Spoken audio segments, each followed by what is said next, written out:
Plutôt faux, en tout cas c'est quelque chose à anticiper, c'est-à-dire que dès aujourd'hui on sait que la transition énergétique pour le secteur des transports, notamment pour les voitures mais aussi pour d'autres modes de transport routier, vont devoir s'électrifier pour réussir à limiter leurs émissions de gaz à effet de serre. Donc dès aujourd'hui on sait que globalement on devrait avoir un besoin de davantage de production d'électricité. Quelques ordres de grandeur, aujourd'hui on est à peu près à 500 TWh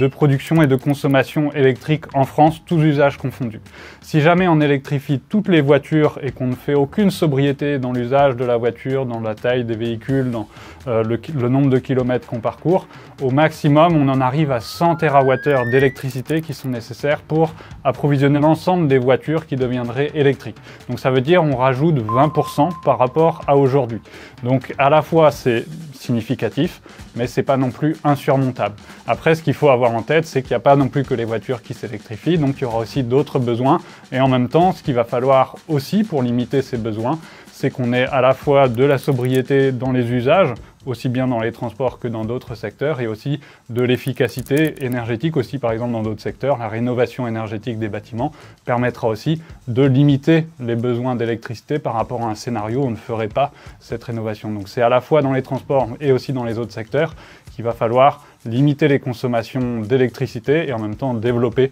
des moyens de production d'électricité bas carbone. En plus du volume d'électricité qui va être nécessaire pour les voitures électriques, il faut aussi se questionner sur à quel moment on recharge les véhicules électriques, parce que dans un contexte où on va avoir de plus en plus d'énergie renouvelable, où on ne choisit pas à quel moment elles produisent pour l'éolien et le solaire, eh bien il va falloir essayer de faire en sorte autant que possible de recharger quand on a un surplus d'électricité sur le réseau. C'est-à-dire par exemple de planifier davantage les recharges, voire d'avoir du pilotage à distance des recharges des véhicules électriques, ou même on pourrait avoir ce qu'on appelle du vehicle to grid, c'est-à-dire que les véhicules puissent aussi servir de moyen de stockage d'électricité à certains moments, si on a trop de production d'électricité, et éventuellement renvoyer de l'électricité sur le réseau à un moment donné où on n'aurait pas assez de production par rapport à la demande, par rapport aux consommations. Il y a vraiment des interactions aussi à penser à ce moment-là sur le fait de recharger à un moment où c'est plus pertinent d'un point de vue environnemental et aussi d'un point de vue